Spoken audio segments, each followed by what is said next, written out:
Hello, hello. Welcome to the Titanforge podcast. It is episode 110. I'm Dratnos, joined by Tettles and Trell as always. And this week's Poggers. special guest, indeed, is Squishei. Hello, Squishei. Hello. You remember the number on this podcast, Ratnus? I Proud of you. delayed the saying the number into midway through the sentence so I could tab over and double check, I will admit, but But will we remember the thumbnail? That's yet to see. that was Tettles' fault. That was Tettles' fault when that happened. He gave me the wrong number. I've given you the wrong number again. Wait a second. Well, okay, so here's the thing. He started numbering the file name from when we switched over to doing it on the GG WoW YouTube, and that is desynced by like 101 from the actual episode number. So like the files that we're using here call this one 9, but it's actually episode 110. But that keeps messing with Tettles' brain, and rather than just changing the naming scheme, we're just going to keep messing it up every couple episodes. You're being so kind of trying to explain why it's actually happening, and the real reality is actually I'm just dumb and forget to change the number every single week. You were being very kind by that long-winded explanation of why it it's tricks not me, happening. dude. It tricks me that we're literally using episode 9 thumbnail.png. There you go. It's so I've fixed it, so whenever you upload it, it's not going to be 109 on it. okay. I never have somebody commenting on it, and then I get a ping later, and it's like, this is the wrong episode number again. Yeah. All right. Well, let me go change that now so I don't upload it with the wrong one. Anyways, this week's special guest is Squishei, who is a frequent special guest here on our show. Works at Wowhead, creator of many of your favorite, leaked, data mined, recently discovered, I guess is the correct word, stuff on the Wowhead site. So hello, welcome. Thank you. Thank you. Most recently, obviously, the upcoming title, Tormented Hero, which is I think very, very exciting to all of you guys. Yes, it is. Yeah, this is, so for those who missed it, the newest data mined effect is Tormented Hero, Shadowlands Season 1. It's a title called Tormented Hero, and you earn it by ending Shadowlands Season 2 with an M+ rating in the top 0.1% for your faction, which, depending on exactly how they calculate this, is somewhere, if the season were to end today, somewhere around the 2,700 range is my understanding of M+ score, but obviously it's going to keep going up over time, and also there's a couple different ways they could calculate it and all sorts of stuff.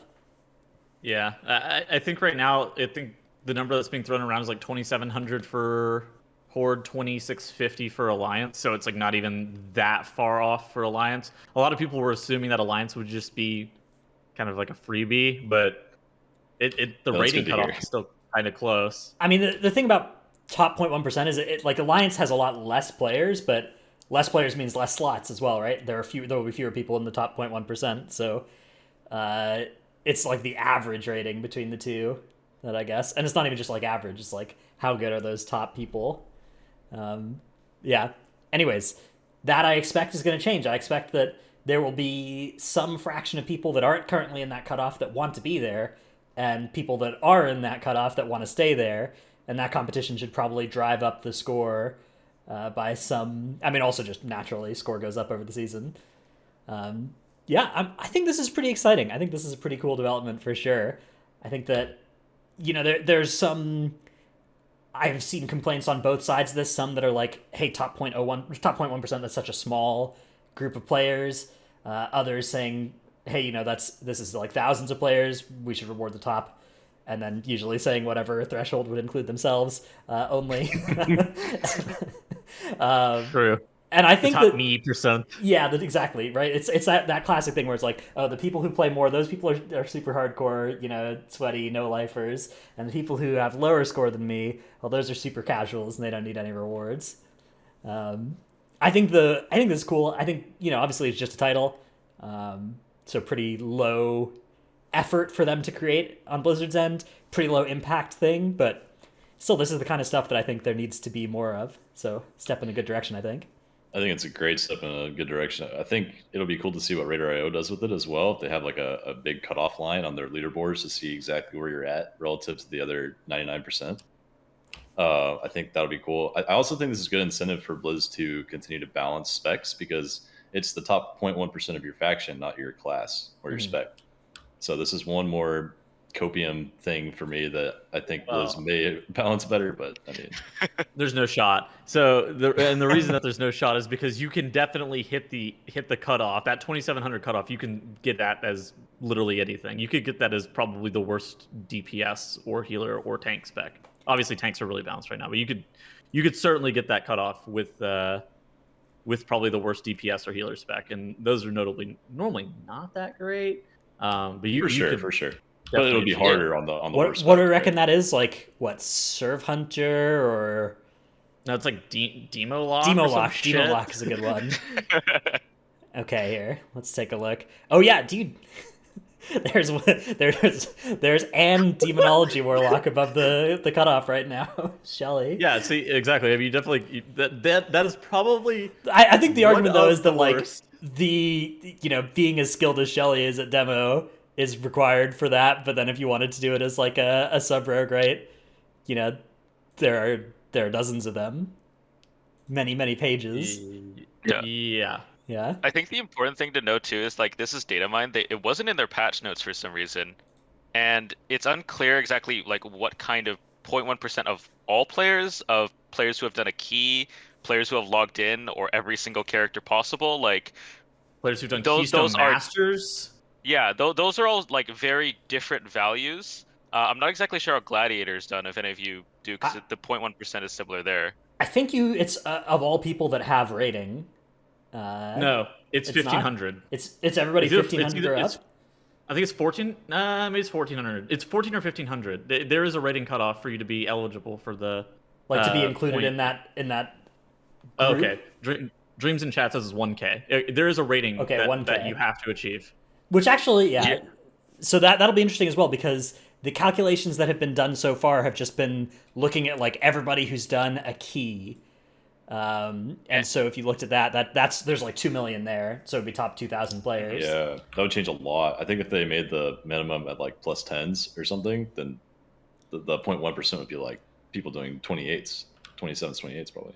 Yeah, and I mean if you're including everyone as well, like I think Rated.io is limited by the API, and the API only shows X number of characters per week in the highest rankings because it pulls from the leaderboard or something. Yeah, that's it. So if you're at a popular realm and you do like a +2 on a Monday, it's probably not going to show up or something like that. Oh. So like the number could be a lot lower or higher depending on what Blizzard counts as the eligible player to be considered in this pool. Yeah, it's definitely like if we bring it to a point where it's like you need to have 1,000 score instead. If we try and make that the kind of same cutoff as 1,000 rating in PvP, then I wonder how many players we have there. Now we're starting to get, it's under 1 million that at least on Raider.io have that much. It's somewhere around 900,000 characters right now that are. Does that start to affect the cutoff a lot? I guess so. That would make the cutoff top 1,000. If it was around 1 million people that are in there. It's cutting the eligible player base in half, right? Yeah. Which it's per faction, but this should be a reasonable. Yeah, this is an approximation. So that would only raise the cutoff by 50 points, but 50 points is like 5 dungeons, right? At 6 dungeons. Yeah.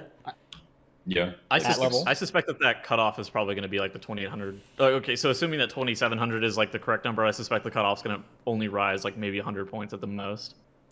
I think it'll go up by a little more. I think this going to end up being somewhere around, maybe 29. But we'll see. I mean, that's the thing. We'll be able to keep track of it.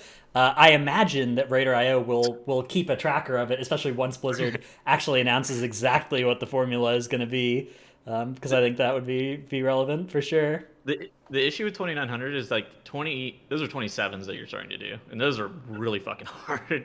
Like if you had like all 26s, I think you're probably like the 2850 mark. Yeah, you're probably like 2,800, 2,850 mark. If you're doing 27s, man, like those are some Monka-esque keys. Yeah, for fortified 27s, you need like 1 to 2 very, very strong AoE meta classes in your group, 100%. Yeah. For tyrannical, you need really good tyrannical damage in your comp. Unless you're Shelly, which in that case you're 2,850 on a demo lock. Well, the thing about being as a DPS, right, is that like there are two other 3 DPS players in your group that can be doing whatever your spec is missing. And then as a demo lock, for instance, you can just be melting bosses. Yeah, so some people in chat are also talking about the achievements faction specific. The cutoff is very close for both factions. Right. You would expect that the alliance cutoff is like a lot lower, a lot easier to manage. In reality, they just have less spots, and their cutoff is like That's the quite thing. close Yeah, to the Horde player base. it's less people total, so less spots. And the top end is lower on Alliance, but it's not that much lower when you factor out the population size, which doing it this way does. How much do you expect, whatever the cutoff is now, how many points do you expect it to go up in 915 with people pushing more, the no AoE cap, that kind of thing? 100 points? I mean, it's going to be countered by the fact that you may have more people returning to play, which would push it the other way, so... Right, every player that gets added to the population, is bringing it down, right? It's making more spots. Yeah, but Covenant swaps, Covenant swaps AoE cap, always having Event Theory for Sanguine Depths to push now. Where does that push the rating? Patch. Yeah, I think like a key level all around, so like 80 points, 100 points, something like that. Yeah, I think a key level is safe. I think there's going to be a couple of sleeper specs that we can't see at the moment that are going to be really, really good once uncapped and once they finish more changes or whatever. Keys might even go up 2 levels if it's super good. Yeah, it's hard to say. I mean, the biggest thing is just you have an incentive to push. So people who are like, I'm not really too interested in pushing, now want to push. So you just have those people, pushing the score up as well. So yeah, I'm thinking 100, 150. I suspect that will be a big driver as well of the people that have all 25s and realize that if they just push up 1 extra key level, they'll have this title. That's going to be something that would motivate them to push when otherwise they maybe would have just left it. This patch is there are a lot of people who are taking an extended vacation waiting until 9.2 though. To the point that's where I don't even know if they would even go ham for these titles. They're just like, catch me next patch. I'm not even sure I'm gonna go for it. I expect I would for the 9.2 version, but yeah, I don't know about going hard in 915 with 8 dungeons that I've had for more than a year, and the basically everything the same except for the underlying systems are better, but the core content is now so stale. I don't know. It's need Tazavesh so bad. Need upper Tazavesh. Yeah, need new content. Well, I think the bigger thing is just the barrier to entry. Like even for experienced players in Mythic Plus like yourself, you need to find a group with a good tank player. The group has to have all 4 covenants at the moment still. In 915 that'll go away though, yeah. Yeah, that'll finally go away. So that's one barrier removed finally. And then you also need to have a threat person in the group, a hunter or a rogue, usually a rogue. You still need to have that because threat is horrendous still, by the way. It's just a mess. Yeah. I do realistically think that you could probably get this title with any comp, though. It would be close. You can't run terribly bad stuff, but I'm pretty sure you could be close to getting it with almost any composition. Yeah, I mean, I'm sure that every spec will be represented in maybe not every spec, but probably because Shelly's going to earn it from his total Warlock score that's going to include all 3 specs, but... Yeah, every spec may not be represented, but it's not due to inability. Yeah, they all could do it if they had a player of the highest caliber choosing to push on that spec. Yeah. Which they don't all. All right. It'll be interesting to keep track of, though. We'll certainly be keeping track of the goings-on with the... I think keeping track of where that cutoff is going to be as it moves. The M+ meta as well. I think there's a good chance that even just the Covenant swaps are going to revitalize things a bit because some groups... kind of had to do some... You had to have all 4, like Charles said, and now you can maybe play some slightly different comps that have just somebody flexing into Necrolord or whatever for 2 dungeons, even though they don't really want to. That'll be big for opening doors. Yeah, I'm pretty excited actually. There are some classes that I'm really excited to play with Covenant swap, like Warrior. All 4 Covenants are sweet and function in different situations differently, and Mage in particular. Another one where it's just oh yes, now it wasn't so bad to be Night Fae for all of them, but now it's okay, I can actually do. Well, now you can play multiple mage specs. You can play a different spec because they all have different covenants they like. I'm going to be griefing some keystones as a Necrolord Arcane Mage as well. That thing is coming out now that it's low opportunity cost. Yeah, shaman healer. Actually, a big thing for raid progression is shamans and death knights can now switch into Fae for fights like Painsmith. If there's one of those next tier where you want to be able to soul shape over, that's actually something that could be really big for raid progression. You know, those specs that needed to be goblins this tier can just switch Fae for that kind of fight. Okay, let's move on to talking about our main topic, which is we have Squishei on as a person of special expertise in this area, which we've got 3 sort of subcategories. It's becoming a better raider, raid preparation, and analyzing guild mistakes, which is the area that Squishei has a unique perspective in, being in a guild with a player that makes just a tremendous amount of mistakes. So I know you're not talking about me. let's start with becoming a better raider. Okay, so this is something that kind of a topic that we've been kicking around for actually quite a while. It's been on our list of things to do. Let's get started here though, and let's start by talking about goals, because I think this is an important way to like frame the definition of better. You know, becoming a better raider kind of relies on making progress towards goals or accomplishing your goals more quickly, more reliably, more easily, all those sorts of things. So how do you go about figuring out what goals you might have for yourself? What are some examples of goals that you might have for yourself as a raider?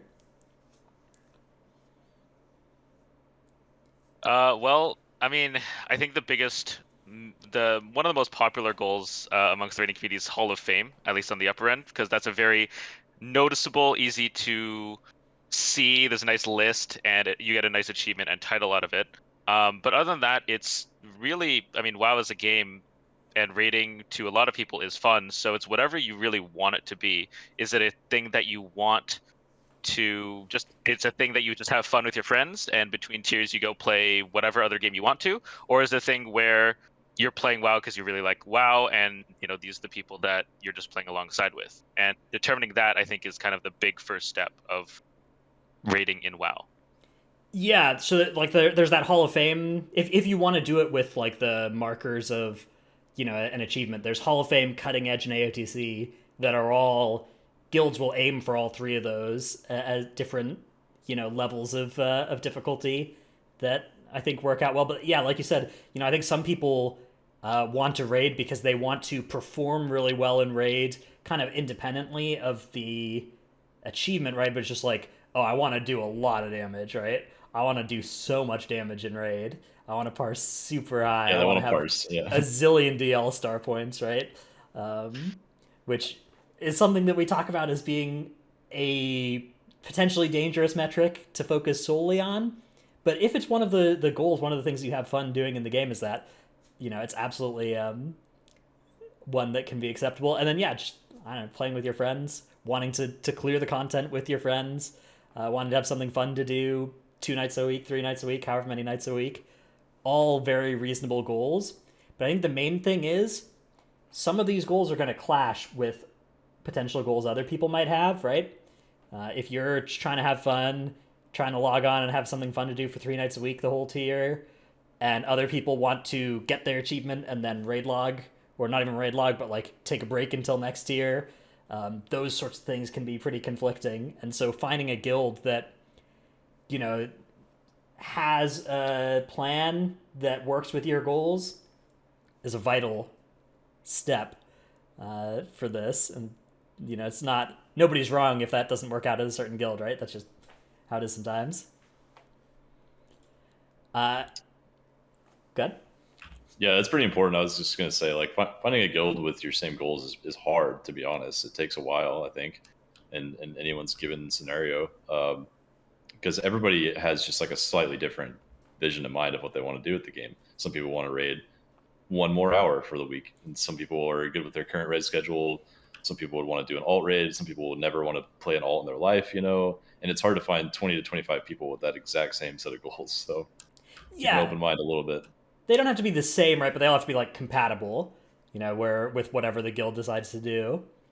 So that's, I think, step 1 is making sure you've got yourself in a spot where your goals are compatible with what your guild is planning to do and what they're achieving as well, right? Like you know, if your goal is Hall of Fame and you're in an AOTC guild, that's not gonna work out long term, right? Like that guild is gonna be a stepping stone for you at best. But Yeah, true. you know, a lot of people are in that spot where they want to eventually be Hall of Fame, and right now they're in a AOTC or a low mythic guild, and they want to improve and get into a better guild. And the big first thing to do along that path generally involves improving your own ability to be a valuable raider, right? So, and that is, I think, something that some people kind of intuitively just get that, and other people really struggle figuring out where do I even begin, right? Where if I want to be a better raider, what exactly does that process look like? I think it's hard too because like you have to have like some level of self-awareness to understand like how you're making mistakes and be able to also identify like how to improve like what is going wrong. And at the same time, it's not just like a you issue, right? It can come from other people. They can also identify mistakes that you're making, like and how to improve on them. And so you need to be able to have some level of self-awareness to know what you're making a mistake on, but also some level of self-awareness to understand like how to get the help that you individually need to be able to improve as well. I think one of the first things is just making sure that you're open to it. I think a lot of people's reactions, if they're not open to it, is you know, you go to somebody and you're like, I saw you do this, and then the response you get is, no, that wasn't my fault, or something like that. And it's when they don't think it's their fault, even if it's tangentially related. Don't point at me. That's actually fake. Tenos is a good raider, but yeah, even if it's tangentially related, like I bumped the person and, you know, caused confusion or something on Paintsmith, then, you know, you might want to make sure that you're actually open to this kind of thing before you take a look at, you know, opening yourself up to criticism. Otherwise, you're just going to be angry and you're going to cause a lot of tension. Yeah, Feedback can be hard. yeah. I think that, I mean, that mindset is really useful life wide, but especially if your rating is thinking about like, okay, was there anything under my control that like I could reasonably have done to, you know, to have made this not happen, to have made the bad thing not happen, rather than trying to figure out like, well, this is 60% your fault and 40% my fault, so we're gonna call this one your fault. And I actually have a really good example of this. Like last night on Painsmith, dude, we were doing the slide in the last phase, and like I went to the correct spot for my slide, and it and it realistically like wasn't my fault that I killed the other person, but at the same time, there was definitely things that I could have done on an individual basis that would have stopped like the deaths from occurring. And so while it wasn't my fault, I definitely could have done other things to be able to prevent that. And at the same time, there's always something that you can do to prevent. I at least believe that there's always something that you can do to prevent your deaths. this is a really interesting one, this example on Painsmith, because actually I think it depends on what your guild strategy is, right? Like whether or not you're actually giving people the freedom to adjust their positioning based on where they see other people going, or whether you're like your guild is enforcing a hard rule that everybody needs to go to their markers, and like if somebody else is in the wrong position, that's their fault, and you can't, you know, you shouldn't move yourself to accommodate them, because, you know, in some guilds that decision is going to be made because that reduces confusion. It makes it more clear to everybody exactly what they should do, and less like skill based and reactive, and more based on just doing your one assignment correctly. And there's not necessarily a wrong answer there. Just if you are in a guild where you have the freedom to, you know, adjust on the fly, then yeah, that's always an option you have.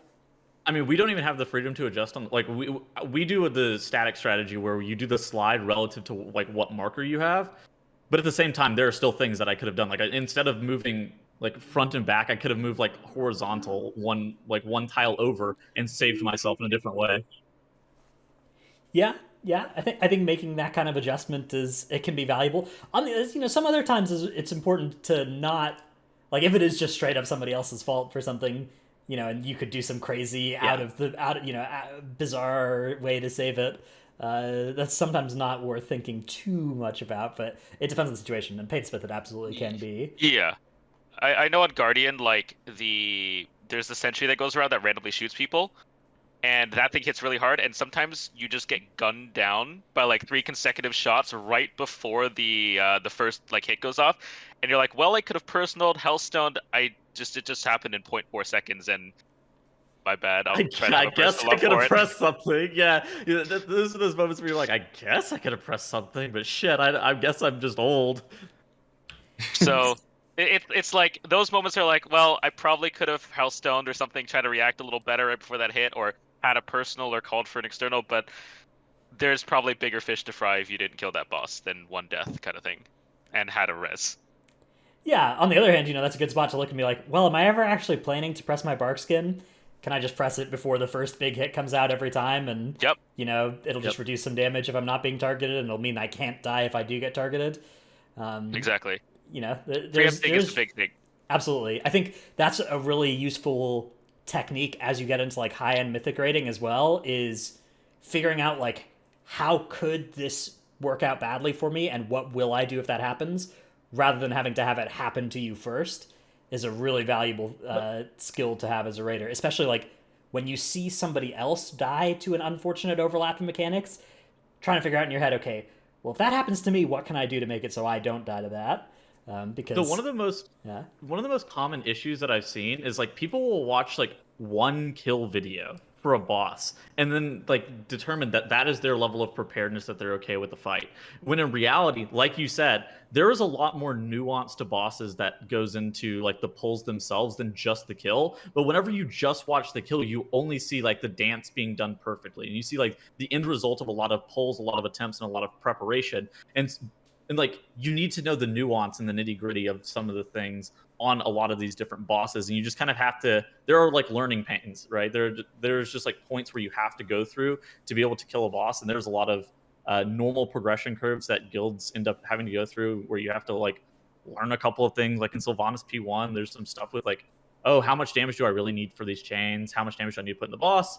Where am I stopping DPS? There's like a lot of learning points, but you're never going to see that in a kill video. And so if you just watch one kill video and then determine that you were prepared for that fight, you're going to be in for a rude awakening. That's true. I think that depends on the fight a lot. Sylvanas is a great example of that for sure. There's been a couple fights where I was like, I came out of the hospital in January and I had to prog SLG as Windwalker, and I was so unprepared for the RNG bullshit that can kill you in that fight. And I had to learn like every single little overlap because I didn't have a chance to look it up beforehand. But that's one of the instances where I was like, man, I really wish I could have looked at several different logs and POVs of what Windwalkers were doing and making sure that I had seen these overlaps beforehand to not cause a wipe. It's actually crazy that you could have your appendix burst and then go home and do SLG prog, and the appendix burst was not the worst part of your day. Bro. You're just like, man, do I have another one of these? Can I go back to the hospital? Yeah. I have a strong suspicion that Squishei has a lot to say on preparedness, since this is something that we've talked about a lot just as a guild. I mean, just to kind of follow up with Tettle's thing, I think wipes. Watching a kill video is good. Watching the wipes gives you a lot of information.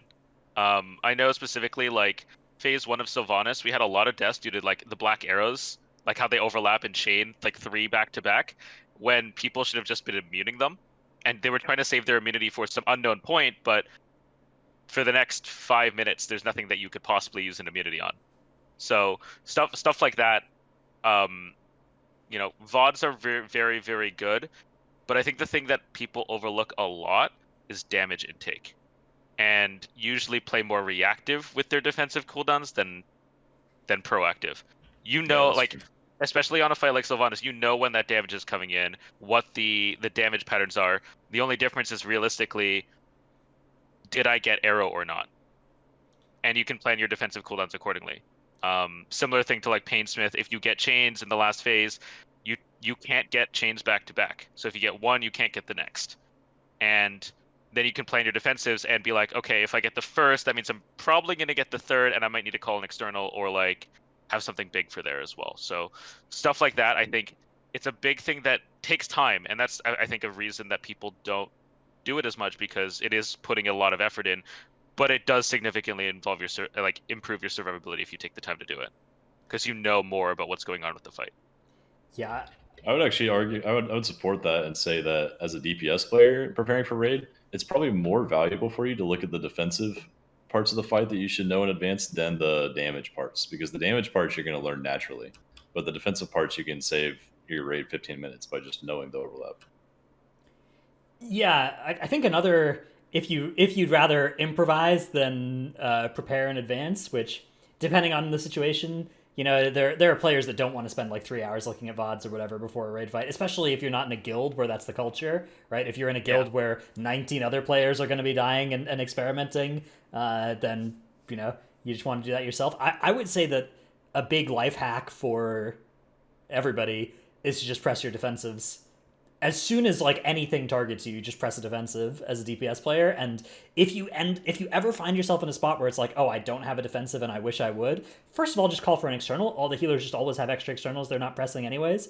But if you really get to that point, then you can start thinking about being like, okay, I need to save my blur or whatever. But it almost never happens. It's almost always fine to just, you literally have like 6 buttons on your keyboard that if you press, it's going to make you not die to stuff, and you just cycle through them, and there's always something to press. So that's my if you want to do this lazily strat, is just get that kind of muscle memory of anything. I feel anything at all, I'm pressing my defensive. Maybe using it on cooldown is arguably better than not using it at all. So yeah, that's the thing. true. You look at like players that over 10 pulls, they'll press their defensive once, right? And it's just like, did you really need to have it at that exact one time more than like the combined value of the 30 uses you're missing by just pressing it whenever any damage was going out and it was off cooldown? I don't know. And then of course, you'll learn that there's certain points where it's like, oh, this is heavy damage, I need a defensive for this, and then have your defensive for that, of course. But those are those strict defensive moments are usually pretty easy to, like, those are the things you do learn from the VOD, is like, oh, everybody press their defensive here. And so you often can know that from just the kill video. Okay. How about between nights of progression, when you have like you've pulled Sylvanas for a bit, and you go home, you're coming back tomorrow. What about reviewing stuff like VODs and logs? And there's a question that ties in here from Vortis in Discord, who asks, how would you begin to review the VODs and notice where you can improve? And what things are you looking for when reviewing those VODs? for you personally, I would look at pretty much your deaths to start. That's the one that you have the most control over. And I think you need to determine like what kind of death it was. Was it like I knew what to do and it was I pressed my buttons in the incorrect order? Did I not react fast enough? Or was it I had no idea what I was supposed to be doing? And solving like which one of those three things will get you on the right path to make sure that you don't make that mistake again. If it devolves into a larger strategy issue, then that's something that you kind of need to discuss with your guild, other players, your raid leader, that kind of thing, and kind of figure out what the major stopping points of why did we wipe kind of thing. Is it just we need to dodge Rive more? What's the solution to that? Is it call Rive more?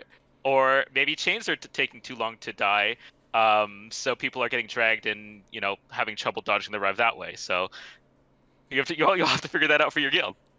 I think that's a good point though, because there's a lot of mechanics that are a combination of strategy and personal responsibility, right? Like there's a lot of fights where every individual death, yeah, you could play around it, but at a strategic level, we can reduce the difficulty from being like, it's going to kill people 9 times out of 10 to, oh, it's going to kill people 1 time out of 10, and the other, the rest of the time, it's very feasible to react to it, right?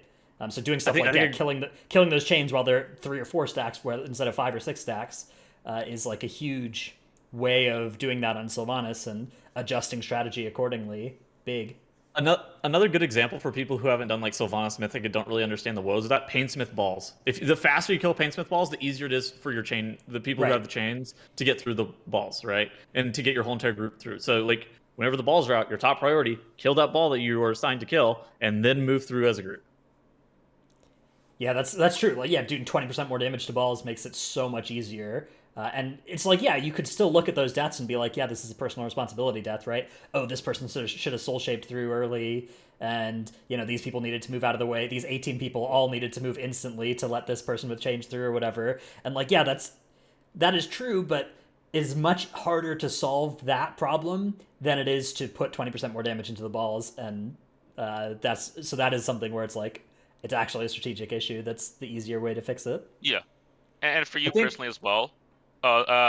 Basically, I think one of the things that you can do is if you screw up a mechanic, I mean, realistically, try to fix it earlier. But if you realize that you're consistently screwing up a mechanic, between raids, it's a great time to get a weak aura for it. I know, like, Painsmith specifically, a lot of spike deaths heroic week, like when it was a little buggy, you get double, triple spiked. Mythic week we got there, and I think that teardrop weak aura is absolutely fantastic. And we got that for a raid, and deaths went down for dodging the ripple. So, I tried those. I think you guys had that as well, right? The teardrop weak aura for Painsmith. What does that one do? Every time the ripple ticks, it plays a teardrop sound. No, No. Okay. no. I use my eyeball weak aura for that one. I look at use- the spikes. Okay. You're gonna hate to hear this, but I also use my eyes. Yeah. And help people in our guild, man. Different. Yeah, exactly. I mean, it definitely helps people in our guild, but it just depends. Like, getting Yeah. a weak aura is great for you. You can also get other people to weigh in.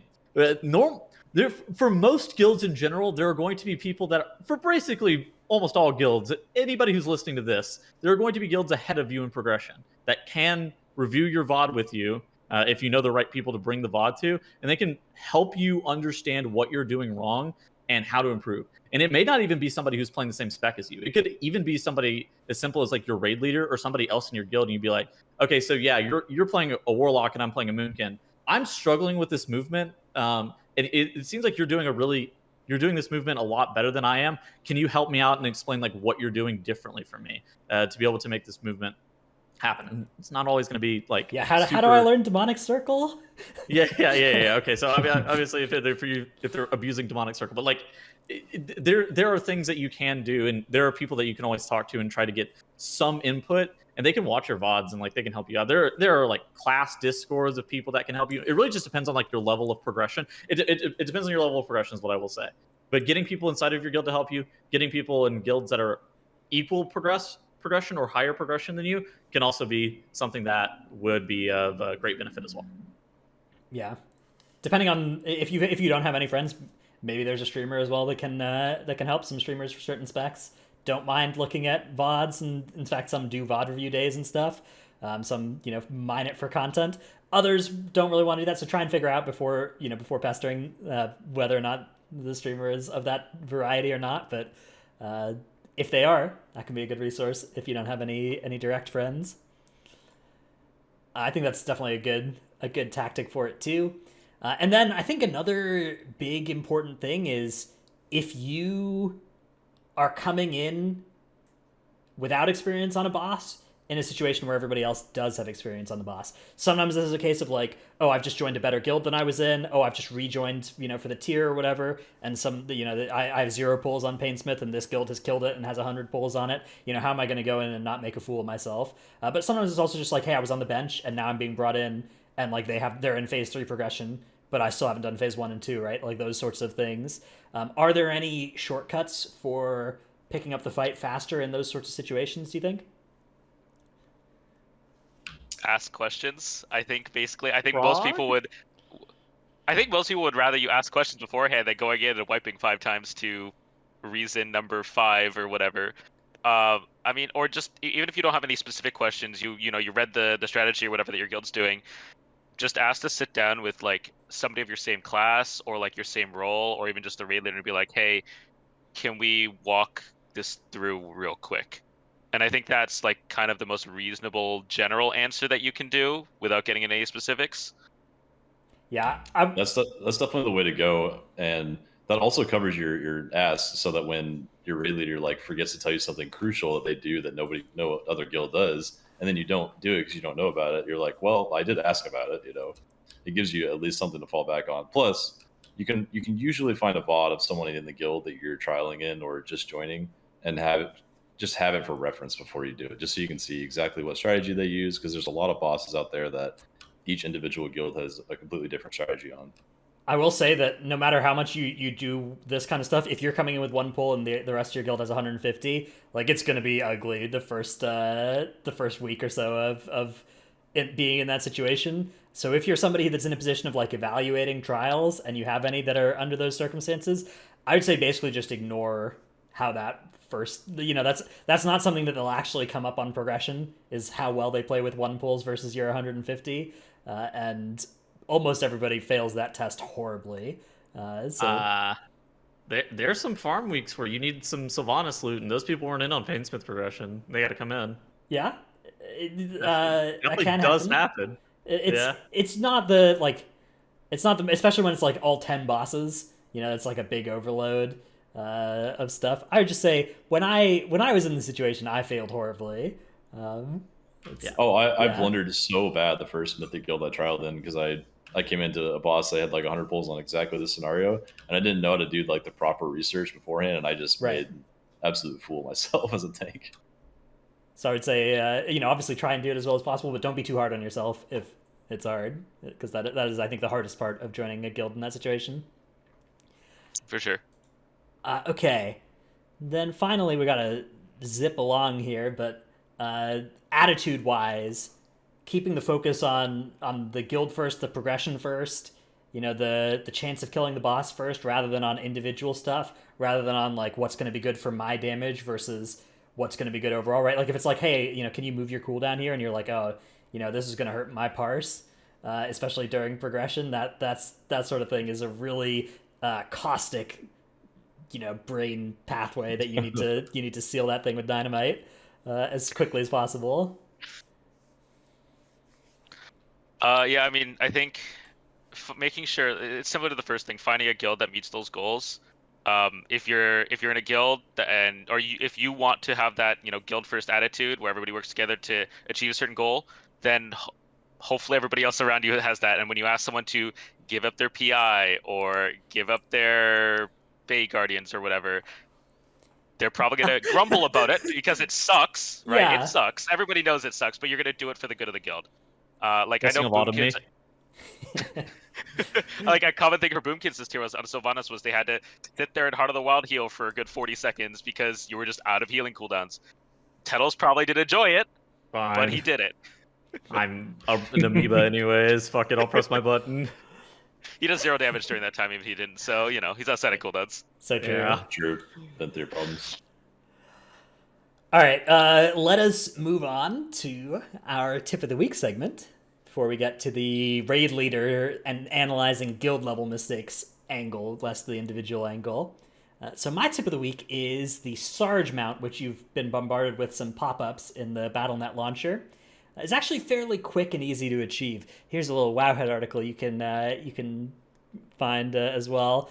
Just the how to unlock Sarge mount in Hearthstone Mercenaries. But it's very easy. You just have to fire up Hearthstone on the same account that's your WoW account, and you literally do like one tutorial, very easy, and you start the next quest and you get the mount, and you never have to play Mercenaries again, which I probably never will, because much as I thought I would maybe enjoy it, I really wasn't enjoying it very much. But that's how you get the rat mount if you want it. So worth going and grabbing, I would say, because it's a nice, easy mount and it's cool. Sarge, cool mount. Okay, up next, Trell, what is your tip of the week? Man, our tips are starting to go downhill again. We need a new patch.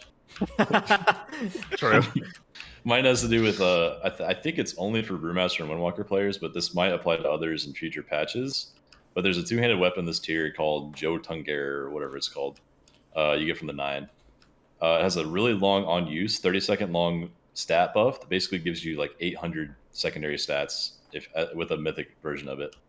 So you can equip this on pull for a Mythic Plus dungeon or a boss, use the on use for 30 seconds, and then at the end of that 30 seconds, you can switch to 2 one-handed weapons with a macro, because it's technically bugged, but if you equip an offhand first and then the main hand weapon, it allows you to do that. So you can get like maximum use out of the two-hander and then almost full use out of your one-handers that way in the same raid fight.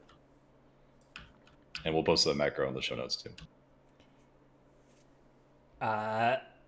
Yeah, just you put the Jotungeyer on, and then you have to press a macro to swap your offhand into first, and then your main hand second. Yeah. What happens if you do it the other end? It just doesn't allow you. It's supposed to not work at all. So like if if you're wearing a two-handed weapon, you're not supposed to be able to swap to a one-hander in your main hand. But there's also an offhand slot that they overlooked, so you can do that one first, and then it's like, oh, you're missing a Okay. weapon. You can equip a main hand now. Crazy. All right, Squishy, what is your tip of the week? Basically, if you're still interested in Korthia or catching up on an alt or something like that, there is a ton of catch up next patch, so you can just wait for it. There's gonna be a weekly quest. You're just gonna get a bunch of bonus relics at various tiers, and of course, the best thing for Dratnos, infinitely farmable Korthia, because rares can drop multiple times. Yeah, that's me. You'll be able to catch me hanging outside the consumption cave, waiting for it to get 40 stacks, culling it, over and over again. That'll be me. 24/7 consumption stream. This is worse than Blood the Enemy farming.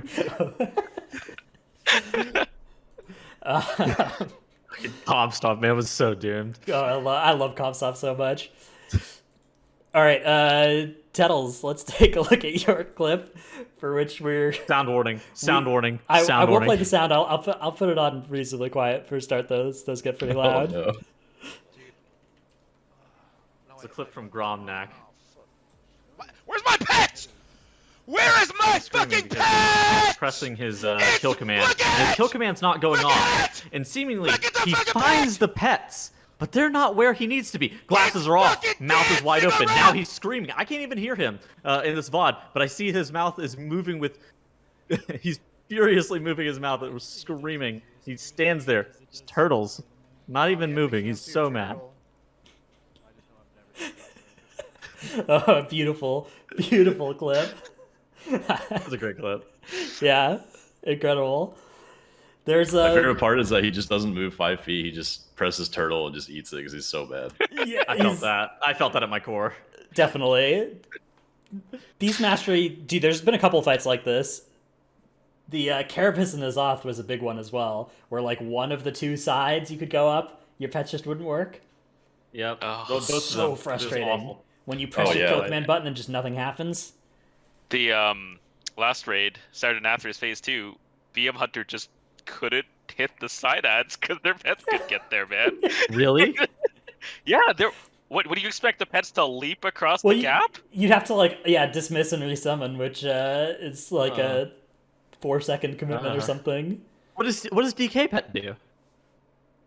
DK ports across, I'm pretty sure, right? Because DK pets- gets gripped on one, and You're then right. gateways the other, and your pet's come with you on a gateway. But like even Right. on heroic, Yeah. on heroic, you don't go to the side platforms, and you had range kill those side ads. Right. BM just couldn't hit those. Hit the boss. All right, let's move on to talking about raid preparation as a raid leader and analyzing your guild's mistakes, which I think is an important thing to, when we were talking about the kinds of guilds you're in, this is going to be something that's more doable in some guilds than others, like whether you have an environment and a set of players that are interested in being in an atmosphere where their decisions are being, examined, and whether there is this sort of people looking at mistakes or not. Tends to correlate with those cutting edge Hall of Fame level guilds rather than the AOC guilds, but some guilds lower down like to do that kind of stuff as well. Just make sure that everybody's on the same page about it. But first off, as a raid leader, one big decision point you have is what is your strategy for a boss going to be? And in particular on some fights like Sire we were just talking about, you have multiple options, right? It's like, are we going to copy the limit strat? Are we going to copy the echo strat? Are we going to do some shenanigans? What's going to go on here? Yeah, I mean, I think with every single boss, you have to find a strategy that works for your guild. I think Painsmith was a big one this tier because it was determined by how many bops you had. Because you needed bops for your tanks to go through the balls, or if they had blinks, you could go over the balls. So looking at what is required from the composition side and then tailoring your strategy around that. And even then, you still had to choose between Limits Painsmith strat versus Echo strat. And I think Echo strat is now the default one for the majority of guilds. But even then, you still have certain tanks, like if they're Venthyr or Night Fae, they can blink over the ball, so you need less bops. There's a lot of things to consider, and you have to look at your roster and determine. I think that's the first step. Who's going to be in? Yeah. True. How often do you look at like RWF kills for like strategies and stuff? I think it just depends how fast you progress. I think Race to World First does a lot of unique things that not a lot of other guilds will have to do, but during the first week, they're pretty much all you have. But as time goes on, the race starts to expand more, and you can start looking at guilds that are more directly ahead of you rather than the Race to World First strategies, which do a lot of, I would say, riskier but more optimal things to do for like pushing damage or strategy wise. So what you're saying is copy ethical at any given moment you possibly can. Yeah, so that's a good point. There are some guilds that are just like I think Fat Shark, yes, ethical. Yep. Those are just great kill videos to watch for like refined execution of a top end strat. There'll probably be some things that they do that are just like straight up better than what Limiter Echo did because they had the opportunity to look at that and then further have smart people iterate on it with a little bit less time pressure and everything as well. I think you ask like a guild. I think most guilds around Cutting Edge, and they'll be like, "Yeah, we tend to look at these guilds," and it's usually like you said, those guilds. I think Honestly is also up there, and because Honestly doesn't runs Resto Druid, Mistweaver, those kind of things as well. So it's kind of a reference point. But those guilds strategies tend to get passed down, I think, a little more, and you see, like you said, refinement or just more kill videos, more point of views, and of those strategies to go forward. Another thing that happens is like DPS strats involving just having 30% more DPS than Limit did start to come out at a certain point as well, where it's like, oh, Fate Scribe, let's just ignore the rings in the last phase entirely and just burn the boss, right? Dude. Yeah. Sometimes FSY does some cook shit, like the Il'gynoth no Dispel thing. They were the first guild to do that. And you're like, what the all right, well, I guess we're doing that. I mean, it was a bad strategy in the sense it was bad that it was allowed to exist, but it was probably good for a lot of guilds to use in theory. I think every guild killed that boss like that. Yeah, it's almost hard to think about, like, what are you going to do to reduce your pull count on these bosses going into them, right? What are you going to do to try and land on a nice, not get brick walled by progression, and trying to like anticipate those things that are going to cause you problems right before actually reaching them. I think that was a big problem with SLG, was that it was really hard for everybody to anticipate what exactly the hard parts of that fight were without just pulling it 100 times yourself and seeing it. Yeah. Or watching another guild's prog and being like, oh, that Goliath just leaped on that person during their soak. Yeah. Guess we need to have a backup. That was so cool. Oh, we don't have 4 Bobs. Rip. I guess. Yeah, I think a good example of it was like, at least for Might this tier, was Guardian.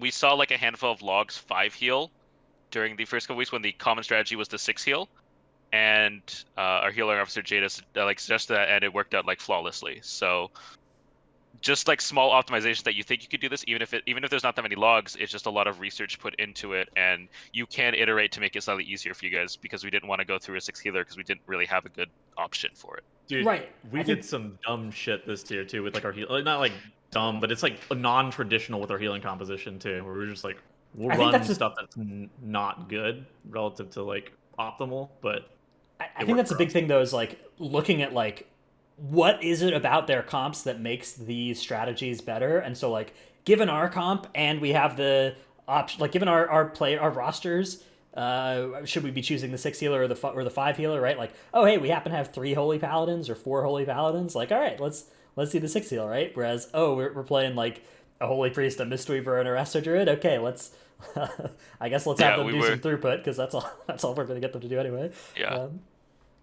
We looked at honestly a lot list here because they ran Rainbow Comp and we ran Rainbow Comp. So yeah, I think Tettle said a lot, like healing comps are a sham a lot this tier, I think. Yeah, like you can make it work with some weird stuff almost always. It's just like you got to make sure you're not using a strategy that is built around maximizing the strengths of specs you're not using and that requires them to be effective, right? Some strategies are like that, where it's just like, hey, we're going to do all these soaks at once and use the barrier to make this happen. It's like, well, we don't have a barrier. We gotta make sure we're using a different strategy for this. A sort of similar point would even be like soaking versus immuning the tank soaks on Guardian, right? Like if you just don't have immunes, you've got to come up with another plan for that. and you've got to, the implications ripple down through your whole strat. You gotta do that thinking.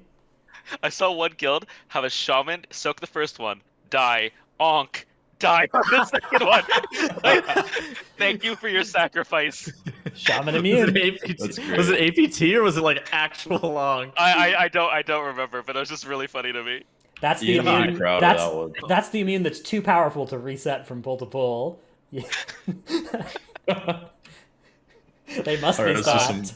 let's do some Heat Caverns of death Time of- summoning for Yeah. Guardian of the first ones. But the last thing on like raid strategies that I just want to, sometimes you watch a VOD and you have absolutely no idea why someone is doing this. A good example of that was Remnant before it was changed this tier, which had some cooked timings that you had to do. I had to watch Dratnos' stream for their Remnant timings because you had to push within like 5 seconds of an orb timer, and then he would skip the orb timer, and you had to manage this push so perfectly to kill the boss really easily. Otherwise, it was just a shit show. And like, I think you just had to like, in that case, you have to figure out why they're doing it, which is really hard at times. Because they're doing this thing that is abnormal, and you're like, I have no idea. So you just have to ask Dratnos, you have to ask, other people from top guilds, why is it this way? And sometimes that's the best thing that you can do because you can't figure it out from a VOD. Yeah, definitely. You see these things, you're just like, man, why are all their moonkins holding cooldowns on pull? Like, what is happening? And they're just like, oh, we get 70 orbs spawning all at the same time with the shatter overlap. Okay.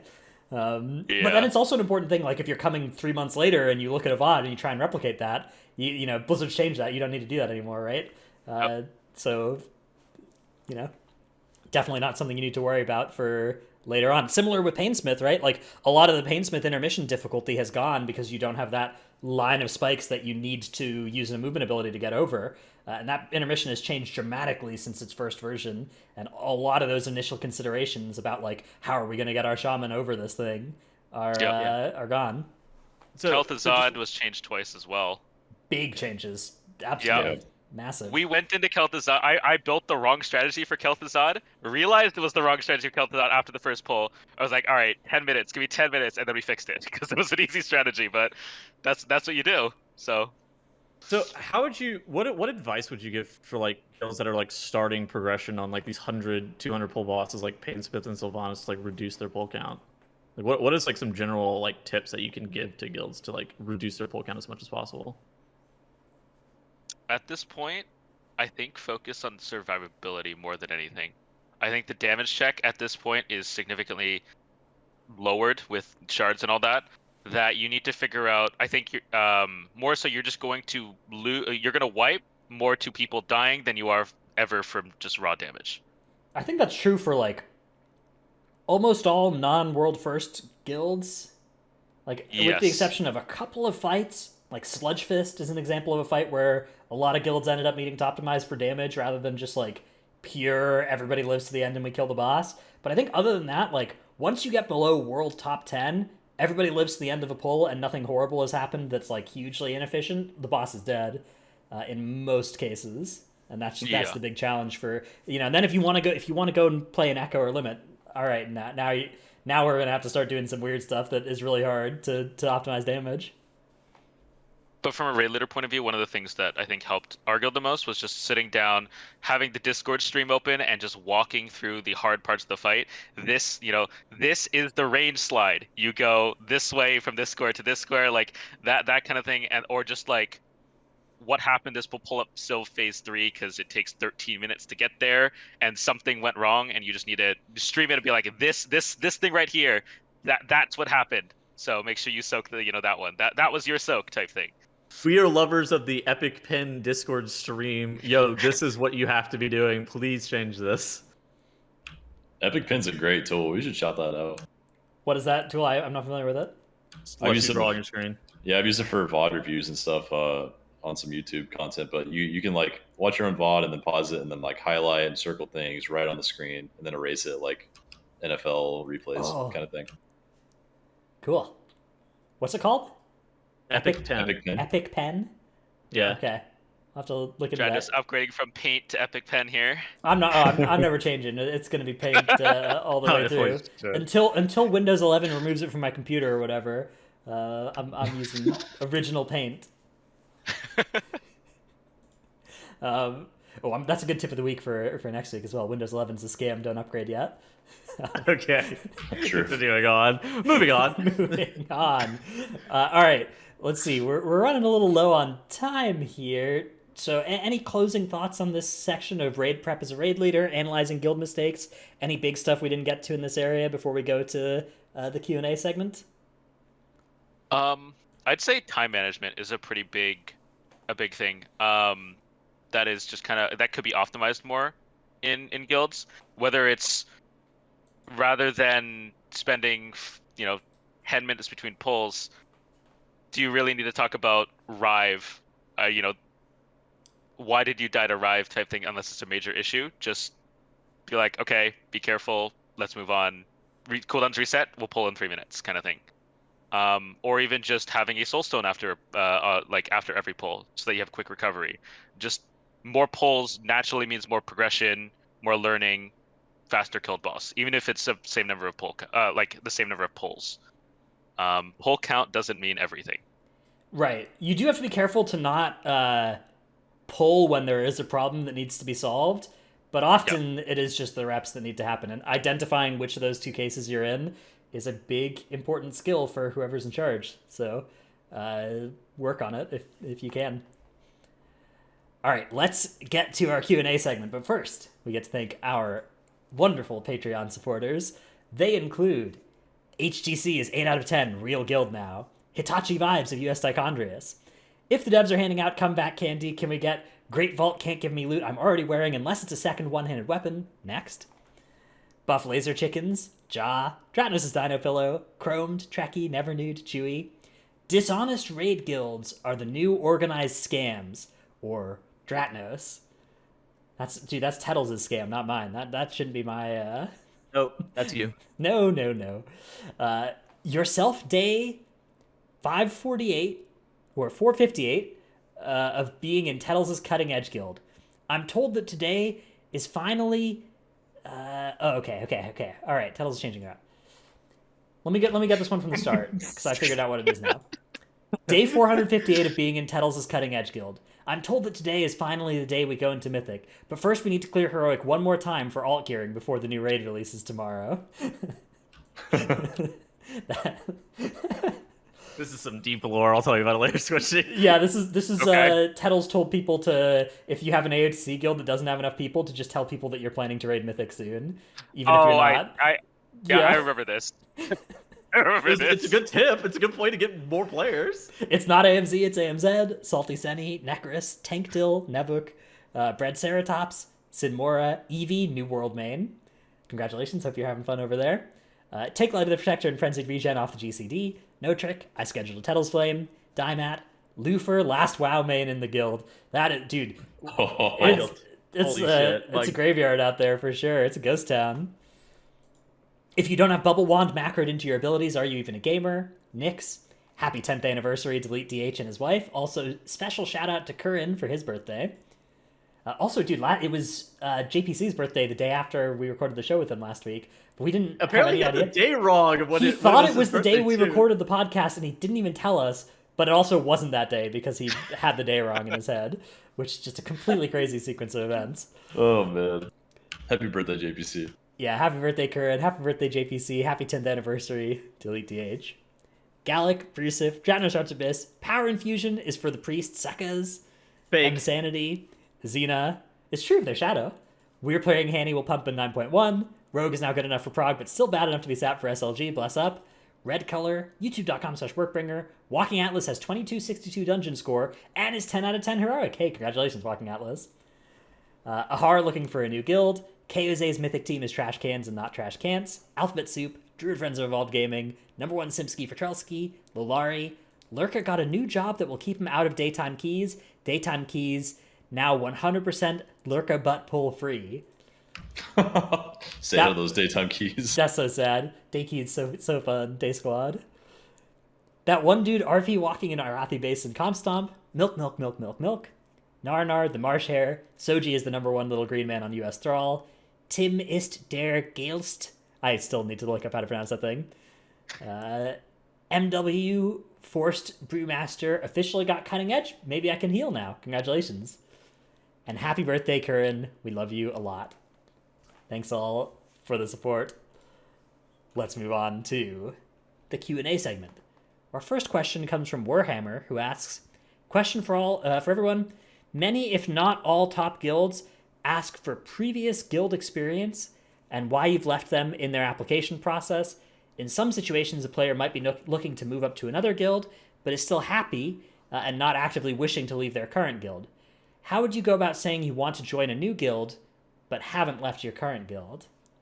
I would make that explicitly clear in your application to do not contact my guild. I know that my guild specifically, we don't contact people unless like there are like a couple of things like we ask them first. I would make it very clear, do not contact my guild. Like I am looking to improve on my rank, but I'm not necessarily ready to leave like right this moment, kind of thing. Yeah, I think just saying like, hey, I like it here, but I want to raid more hardcore, right? Or I just want to go harder, right? Like that's, I think is a very understandable thing to put there. I would say, do not, like, unless you really know the guild you're applying to, there's just always a chance that somebody's going to say something, and like the fact that you've applied is going to get leaked to your current guild in some way or another. So if that would be catastrophic for you, you know, that's bad.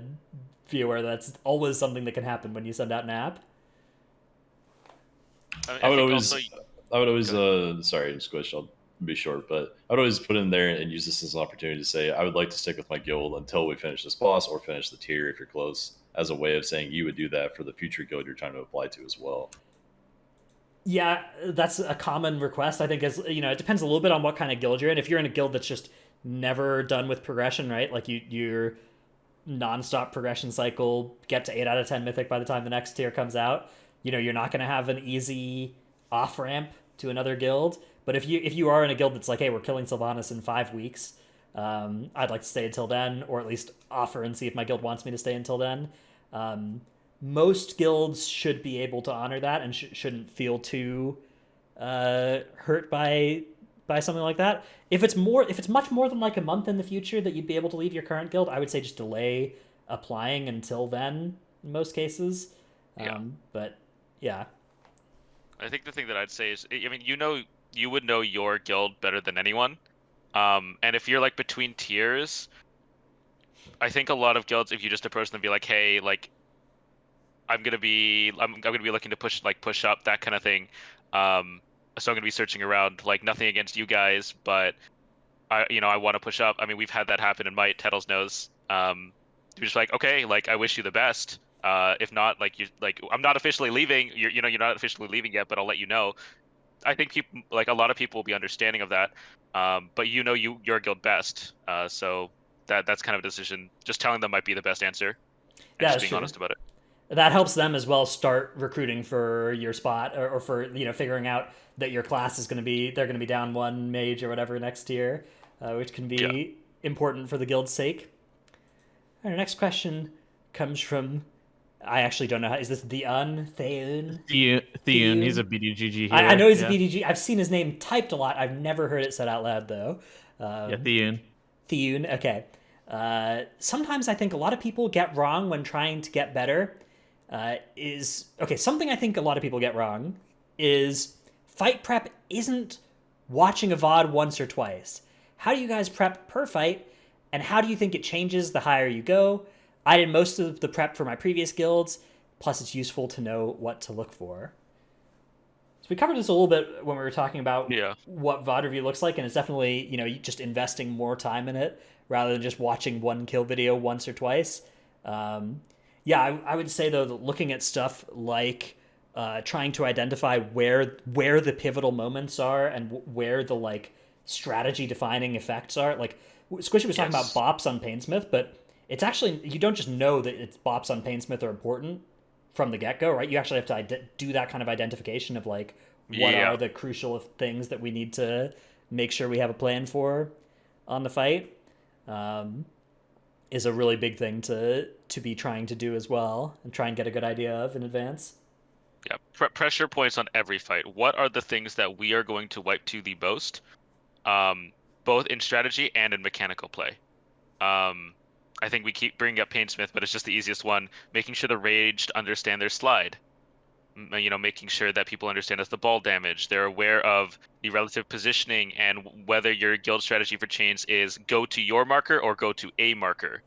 Like, all those are kind of pivotal moments that can easily kill up to your entire raid if one of them is in the wrong position.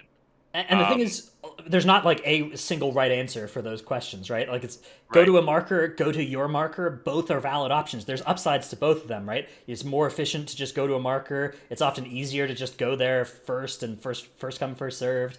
Whereas it's like it's easier. It's simpler to know what your job is if you have to go to a specific one, right? And one is going to work better for some types of players than for others. For most guilds, probably easier to just say you always go to your marker, but go to a marker is something that works well for people that like to, fly by the seat of their pants, which some guilds are full of people like that. So there's nothing wrong either way. Just making a decision is important, right? Yeah. The other big thing is just not just one single VOD. Look up multiple VODs or logs. Yeah. See, compare the top 3 or 5, depending on how much time you have. Point of views of your class. See where they're all using their offensive and defensive cooldowns. See what they do and they get mechanics. Each person's going to handle it differently, and you can see the similarities and differences between each individual thing. If all 5 warlocks press their cooldown here, it's probably a good idea for you to press your cooldown here for some reason, and you can figure that out later. If you honestly, see the gateway, yeah. Go ahead. I was going to say a great example of that is like Fate Scribe with like the beams. Like if you get hit by a beam or you get hit, like what are you supposed to do if you get hit by a beam? You're not just supposed to die out of range of your healer and just like, all right, it's not like an I guess I'll die moment. You have to figure out how to live, right? So you have to figure out, I need to be calling for an external. I need to be calling for focused healing. There's a healer that's in the middle of the room that is literally assigned to heal the people that are on the outer rings. Like you need to be vocalizing that you need help though. But you're not going to know that if you only watch a kill VOD of somebody who didn't even need the healing. I do think it's a great idea though to like look at 5 boomkins and be like, why did Gingy do this here, whereas Tettles did this here? Like, is it because Tettles' strategy is different? Is it because Tettles is a worse mechanical player, or is it because their kill time is different because it's later, right? Like, which of the what is the reasons that the kill VODs disagree, right? And you can kind of have that. See if it's a case of like, we're doing this strat, so I should do these cooldowns, or if it's just a case of like, this one person has a better idea, I should just do what they did. Yeah. If you don't have a lot of time, I'd say put 2 or 3 of the exact same boss VOD and then start them all pretty much at the same time. Oh, cool. And just and then you can just kind of see like, why is this one different? Or they're all doing this exact same thing at the exact same time. That should be something that I do. Like Remnant, for example, was a good one like I brought up earlier. Everybody just stops at the exact same point at around 82%. You're like, okay, so we should probably stop damage here for something that you kind of zone in on it's before the orb timer, and then same thing, 62%. Why is everybody stopping again? So you'll see these patterns, and that's kind of like if you have a lot of time, you really want to get in depth and get prepped. That's how you kind of do it. Multiple VODs and multiple. Any advice for like? Steven said something about like pushing higher. Any advice for that, realistically? I think that in that case, it moves kind of away from VODs and logs to just problem solving on the fly, knowing the systems of the game and coming up with solutions to the actual WoW problems that you're coming across. Yeah, the higher you go, the less resources you have, except for time, right? You still have the same amount of time. You start having words are hard right now. You start having to figure out more things yourself rather than learn them from top guilds out there. So you have to all the top raiders have an immense knowledge of the game, like Squishei said, and they will see a situation, they're like, we've dealt with that before, like 25 bosses ago, 4 tiers ago, Oh yeah, this is like a Raw Den mechanic plus the Mithrax mechanic, fused together. Okay, let's solve it with it, and just like people drawing on a vast library. Yeah. Yeah, focus gateway. Yeah, usually. This is a mechanic we'll solve by using a focus gateway, different from every other fight there for the last 2 expansions. like this the salute solo tank thing was pretty much that, right? Like I think we had an interview with BDG about that solo tank thing, and Salute was just like, yeah, I think that's doable, because he knew like Bob cleared the debuff, and he went with it, and there you go. Yeah, That was it. yeah. That's identifying that stuff during testing. If you that's the thing where it's like that's kind of world top 5 stuff, world top 10 stuff where you need to do that. Although there are ideas like that that get had all the way down below that like nobody at the top has, like the King Rastakhan Brewmaster statue tanking Bwansamdi strategy, right? Oh, yeah. Some would describe as exploit or whatever, I guess, but I would just describe as damn good strategy. That idea was had like at World 30th, I think, or something like that. And that's good. Those strats anybody can have an idea for some weird way to cheese a fight. And Yeah. Some possibility of like dropping a healer, adding a tank, dropping a tank to make something work. Always worth entertaining. At this point, I think it comes a lot down to data mining as well. Like there's a flag that is literally cannot be immune or something like that, and you'll just see it go up like a hot fixed in randomly on the PTR and be like, okay, well, can't immune that anymore from PTR testing, and it's just something that occasionally an ability gets through where you can't immune it, but you can pre-immune it. And that's the issue, and that's the thing you find out, and it happens on Arceus, and it happens on Veramathris, and God knows whatever fight's going to come down, in 10.0. So top guilds is a whole different world. Yeah. Not something you need to worry about though for 99.9% of the climbing that is available. Okay, speaking of climbing, next question from Juan asks, what can I do to stand out as a good healer and climb higher? Healing parses seem entirely artificial, where the highest logs have nobody in the raid running blood set, underhealing by a lot, taking avoidable damage, to have leech working at all times. Very true. HPS parsing is not something that is particularly indicative of like how good somebody is as a healer. Dude, the absolute best healers are the people that can keep their raid alive from a throughput perspective while never dying. And if you have a healer that never dies, they are just like an asset to your raid for all of eternity, and never let them go. Keep them as long as you possibly can, because healers that never die to mechanics and can keep you alive, like there's like a certain level of healing, like the minimum bar for how much HPS you have to do relative to the amount of HPS you can theoretically do is so much lower. So like the minimum threshold to hit is normally pretty easy. And so from that point onward, it's just setting up CDs, knowing when you should be like looking to cooldown, and then just living. And I think that's like the biggest things that we look at whenever we're looking for healers, is like how good is their survivability? This is all you're looking for. All right, next question comes from Big Wolf, who asks, for someone just getting into Mythic content this patch, currently 4 out of 10, how do you deal with wiping on a boss for an entire night?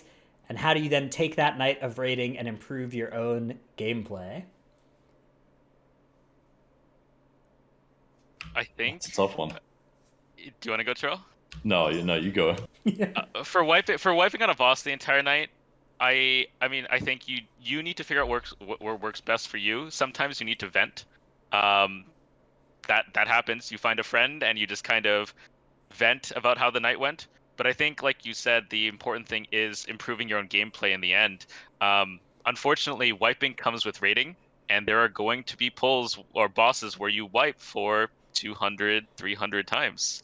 And that just comes with the territory. And understanding that, it just has to happen. Sometimes you can be tilted and stuff like that, but you just have to make sure it doesn't affect your play the best that you can. Yeah, for the second part, I think logs are good. I think a VOD is better. If you like, even if you don't stream, just recording it through like a free OBS or something, and then just reviewing the VOD. I think that that will give you more ideas as to why you died than looking at a log and being like, I got spiked. Do you see that guy's bio draft? Yeah. Yeah. Dino I below swear to 11. God, man. Love People that. are getting more absurd. We had an NSFW one the other day. It was I saw it. It's unfortunate. All right, final question comes from Twitch chat. Vidal, who asks, what's the correlation between preparing for Mythic raiding versus High Mythic Plus? Which is a good question because this was mostly a raid-focused episode, but how much of this would you and I guess Trell, this is something you might have some knowledge in as well. Somebody who's done both quite a bit in quite a few different situations. How would you say that the differences are between those two? I would say that preparing for raid is a ton more focused on logs than Mythic Plus is. Like I couldn't tell you how little I've looked at logs for Mythic Plus for trying to figure out what I want to do in like a plus 28 rather than like going from a 26 to a 28. I don't think I've ever looked at Warcraft logs, to be honest. I only ever look at logs for Mythic Plus things if there's like some weird interaction I'm trying to figure out how it happened. Yeah, or you're like and that's trying to pretty figure out common like, for raid. is this reflectable? Is this shadow damage? Like what those sorts of questions logs can answer for you, but you know. But yeah. So Mythic Plus preparation is almost all looking at VODs, looking at similar comps to your group, what you want to do, similar strats within those same comps as your group. Because there's so many different things you can do in Mythic Plus. Like raid bosses, there's always the one boss. You can do a couple different strategies, but Mythic Plus, you can fight a million different mobs in some dungeons if they're not as linear as they all are currently. But I digress. I think the biggest level of coordination and like the differences that you're going to see is like for raid, you have 20 players and strategies are largely going to be similar, but there are going to be some things that are absolutely mandatory for certain strategies to be able to be functional. For Mythic Plus, it's kind of the same thing. Like Trell mentioned stuff about composition, but you have to be able to piece together like what works for your comp and what potentially doesn't work for your comp. That is like something that other teams would be like, oh, this is just a standard pull. Like you should be doing this kind of thing. Yeah, and to add on to my point, I think it's good to look at comps that even aren't your own comp every now and then to see like, oh, what pulls could be possible if we had a different comp, or maybe we can just make this work somehow with our current comp with slightly different abilities in our access here. I'd say Mythic Plus is like the world first rating. There's a ton of innovation that comes from your like people's knowledge of the game, rather than picking, following a route or anything like that, because things are so different. The one thing that I would say is another big difference is rating. These strategies are pretty well known, but Mythic Plus, there's always new things, always, and there's no concrete. Like this is where you find the latest strategies. You find some Tettle's hack in Mists of Turna Scythe when he researches it after the MDI for like a week and a half ago, or you find this like Plaguefall hidden thing over here. Like there's so many different things that Huya TV to fucking look at Chinese teams and see what they're doing in random dungeons. You're like, and then Echo comes out with a mind control Plague Borer strat one day, and like it just so many different things, and it's just all behind the scenes that unless you were watching that stream at that exact time, there's no way for you to know about it until it gets passed down through word of mouth, and that takes a while at times. Yeah, building that kind of like wide network of so that you can hear the word on the street about some cool new strat or something like that is a really valuable tool for M+, which it's a cool thing that M+ ends up being about, just like knowing all these thousands of different, like, what happens if you stun this mob in this cast versus what happens like with this weird aggro thing here, this frontal. It's so it's a very different thing than from raid for sure. Yeah, it's constant innovation, I would say, is a good summary of it. And you basically have to expect, like Squishei said, every week that you're doing Mythic Plus, you have to expect that someone has found something new that you don't know about yet, and just try to figure it out. Yeah. And a lot of things they're not visible. Back in Classic, we didn't have the difference between a protected kick and a something that you could kick versus something you can't kick. Now you can see that with the shield on the cast bar. Now we have, does this recast when it's interrupted, or does it cancel it? And it's just like, this innovation is something that every single person has to go through, because you're not going to look at a database of 250 spells and be like, all right, I'm going to memorize these. These are the ones that recast. These are the ones that don't recast. Dude, on God, there's going to be some boss that you're going to taunt with trees one day, and it's just going to fucking trivialize some fight. I swear it's going to happen. And, I mean, we're going to see that in 9.2 when Tazavesh comes out. I'm pretty sure a lot of people haven't spent much time in there, and you're going to see the innovation. And Tettles is going to find some hack, and it's going to spread slowly. Okay, Mechicon, do you remember the stupid hammer thing that we found out? Yeah. Oh, yeah, I knew about that. All in and out. Yeah. Dude, I don't remember. How did we find that? I don't know how we found it, but because I was like, why is this dying so fast compared to this week? And then we went in and you just DK. It's because we had an unholy DK, and we're like, wait, do entities bolster this thing up? And we're like, Yeah, so if we put auto hammers, down, yeah. Yeah. this- Yeah, and then I looked at the log like, yeah, this is exponential. What the hell? And then that spread like relatively quickly. Then was fixed eventually because Zorbrix found out. But happens to the best of us. We've been there. Kettle's messaged him. But yeah, I mean, that's how it goes in the Thick Plus. You find something new, it gets passed along. If it's a bug, it gets reported, then it gets fixed. So Sometimes. Yeah, sometimes it gets fixed 2 years 50-50, I later. think Sometimes it it's gets fixed 2 weeks later. You never know. So, some things need to get fixed rapidly, and some things can Yeah. be fine. Some things are like weird tech, like the Mist's wall, like being buggy. Like everybody knows that the Mist's wall is not great.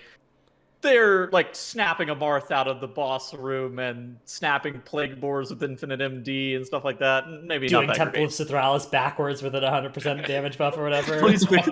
Dueling in God. DOS is like the recent version of that shit. It's just like Yeah, getting your PvP so talents. stupid. Yeah. So crazy. Starting Sanguine Depths with 10 stacks of the Lantern buff. Yeah. Then it getting fixed. Then the next patch, they forgot to save their branch of code, so it's not fixed again. And so Then now getting fixed again. some toys. Well, no. Now only some toys work. Yeah, there is Like still the Thrash and Robot and the sack of whatever it is. no. I don't The even- sack it's of not spiders sack does not work. no. This that was it's a different sack now. Oh, okay. Oh, okay. It's a different thing. I don't know, man. There's There's always no- some toy that works, though. Well, It's true. yeah. Blingtron. Well, Tuttles, you'll have to tell us more about your sack next week, though, because that is the end of this week. We are all done with Titanforge podcast. Thanks for coming on the show, Squishy, as always. And yeah, is there any place you want to shout out or people being able to find your content? I guess just besides wowhead.com, they may have heard about. Yeah. I have a Twitter, Squishy. I upload one YouTube video probably every year. The best YouTube normal channel. Immersia strats on the internet. Yeah. Holy shit! True, real and true. Real and true. Go It's check only it out. rivaled by Dratnos' Toldagor page opening. Woo. Good stuff. Yeah, full force space screen. Yep. But yeah, that's basically it. Thanks for having me on again. All right. Later, everybody. Bye. Bye.